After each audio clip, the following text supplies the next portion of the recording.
Goeienaand, good evening, fellow South Africans and citizens around the world. Okay, look, I had over 200 emails today. Huge number, so I apologize if I haven't responded to everybody yet. I'm going through them. And clearly, the crime rate in South Africa is starting to explode. You know, it's becoming a very, very dangerous place to live in. What I'm going to do is I'm going to share with you just a few of the comments and the emails that I've been sent with news reports supporting what I will be telling you. And there'll be a couple of videos and an image at the end which are related to this report, which is about, it's basically about black on white crime. Now you need to be clear on that. This is not white on black crime. This is black on white crime, and it's clearly antagonistic by the black population. The final one with the videos is black on black in Durban, but that is very common too. But the whites in 1994 did not buy into this when they bought into the Rainbow Nation, and that's my message. Okay, let me just tell you just some of the reports that I've received. They're really shocking. A place called Makwasi. During a brutal farm attack on Tuesday, the 19th of February 2019 at Makwasi in the northwest, Elise Vermeulen, who is 58, was attacked and assaulted by two black men between 1 and 2 p.m. on her farm. When one of the attackers took her to the shed and started to rape her, she kept her head and just prayed continuously throughout the ordeal. I asked the Lord to keep his hand over me and that the Holy Spirit would calm the attacker. The peace of the Lord came over me, she said. She went on to say that the rape was violent and painful, and I felt extremely dirty. Vermeulen was alone in the farmhouse with all the doors locked when suddenly the kitchen door was smashed open. Her husband, Vali, 62, was at work. She attempted to run down the passage but was overpowered by the attackers, who very violently assaulted her over the head. She was then taken to a shed where the rape ordeal took place. The attackers said that he liked white women's bodies and that they hate white people and that he wanted to kill a white woman. After the attack and rape, her hands and feet were tied and an old dress was forced into her mouth. She was then bundled into a vehicle and forced to lay down on the back seat. Neither of the attackers could drive, and while one steered, the other changed gears. The vehicle was regularly half on the gravel pavement and eventually had a flat tire as a result. After about 8 kilometers, the vehicle came to a standstill, and the attackers then fled with 2 firearms, jewelry, clothing, and other items. Passers-by found the bound woman and rescued her. She was admitted to hospital for medical attention. Now, this isn't something that just never happens. This happens every day in South Africa, and the mainstream media don't touch it. It is absolutely revolting. They are a disgrace. Kokstad. Now, I know Kokstad really well. I know a lot of people in Kokstad. I used to live in Umzimkhulu, which is just north of Kokstad. And I've been to Kokstad as recently as 2013.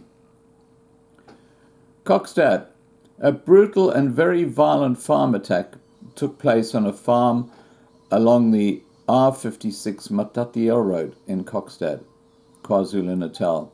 4 black, heavily armed males attacked a 54-year-old woman on the 23rd of February 2019 at 11 a.m. while she was outside her home.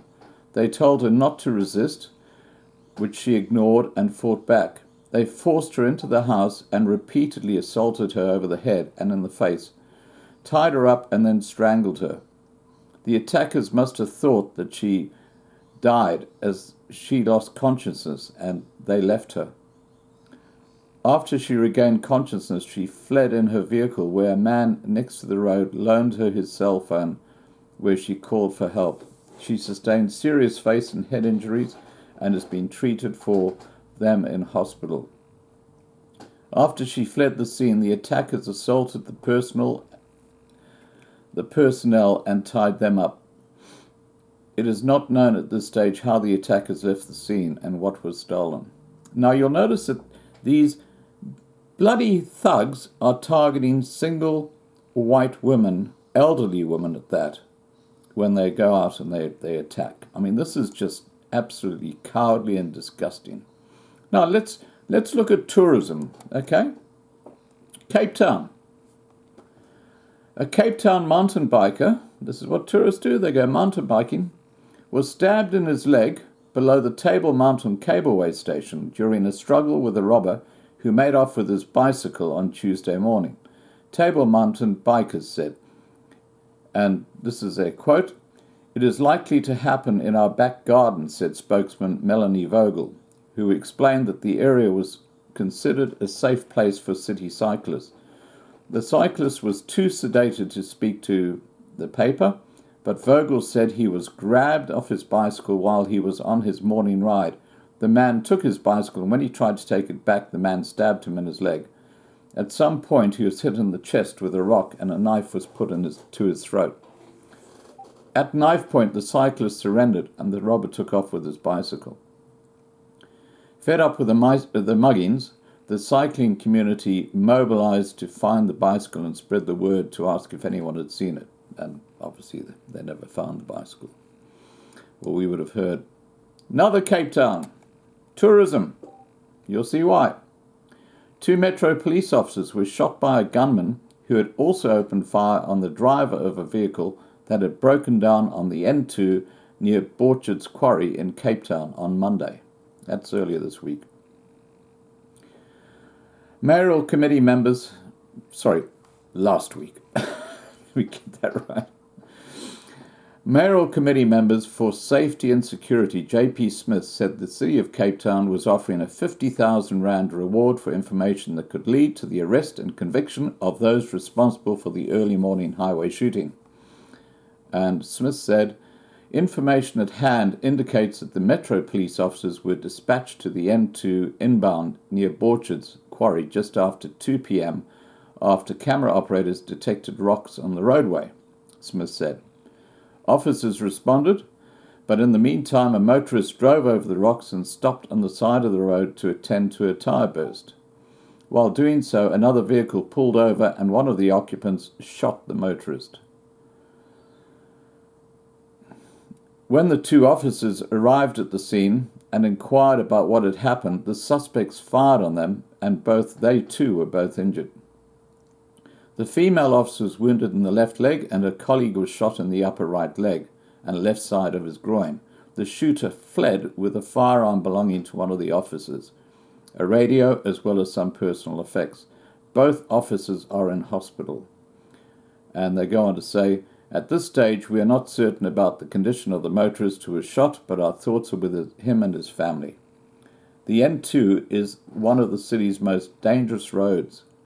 It is also the main access road from the airport to Cape Town. Consider that when you think you're traveling to Cape Town for a holiday. Numerous warnings have been issued by City of Cape Town urging motorists not to stop on the N2 unless there is an emergency or a breakdown situation. And the final report, and look, there are dozens of these. I've just taken 3 or 4, and this is happening all the time in South Africa. That's why it's a murder capital and the rape capital of the world. Sadly, that is true. Okay, Durban. I lived in Durban for years. This is back in the 1970s. Paramedics have confirmed that at least 3 people have died following a shootout at Durban Victoria Bankman student residency in Baker Street on Monday. That is just yesterday. Metro Police have confirmed that one of the people involved in the shooting was an off-duty police officer. Senior Superintendent Pabu Serbazd said 9 people were in a room on the first floor of the building. These have been confirmed killed with 5 injured. 3 have been confirmed killed with 5 injured and 1 critically injured. According to reports at the scene, which is situated near the Durban High Court in the middle of Durban. 2 males and 1 female have died. The official casualty numbers, however, are yet to be confirmed. Netcare 911 confirmed that the residence is located behind a police station and that the injured were transported to hospital for further treatment. Okay, now I will show you a video very shortly, but before we do, I want to give you a very personal case, and this is absolutely appalling, but this is the barbarism of the Bantu person against the white person. And I know they do it black on black, the same thing, but the whites don't do this to the blacks. You know, this is what people in the world are missing out, is that white people don't torture black people do torture white people. And it's about time the mainstream media started looking at this and stopped putting their friggin' heads in the sand. Okay, this poor guy, and I'm going to put the picture up. It's actually just a photo. And it says, and this is from Marie Jones, and it says, R.I.P. Edward Russ. He was burnt alive in his vehicle yesterday afternoon after he was hijacked in Pretoria. His hands and feet were tied. Taken to a black township in Groblersdal. Nothing was stolen. They just burnt him alive in his vehicle. This and more is kept out of the media. Now, you're going to see that picture of this young guy. I mean, he looks really healthy. And they just burnt him to death in his vehicle to torture him. You know, these guys are thugs. And this isn't an isolated incident in Cape Town or Durban or Makwasi or Groblersdal. These are happening all over the country. It's the mentality of the Bantu. They don't care about life. Violence, it appears to be their way of life. And all these reports support what I'm saying. All right, please remember to subscribe to be kept informed.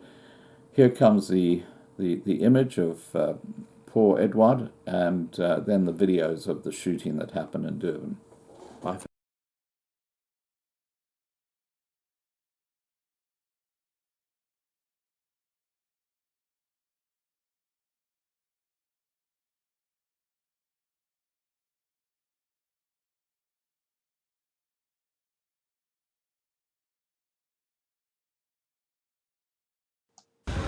Metro Police received a call and responded to a multiple shooting incident in T-Serve building in Baker Street.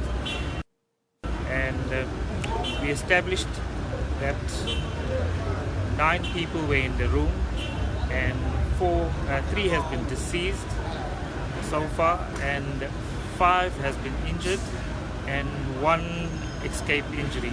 What are the circumstances around the shooting?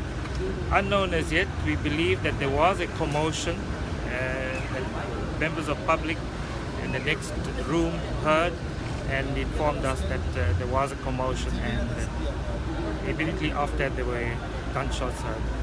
Is there any truth to the speculation that one of the people was a Metro policeman? Yes, I can confirm that one of the persons was a Metro Police off-duty member. At this stage, is it confirmed whether he is the shooter? It's unknown.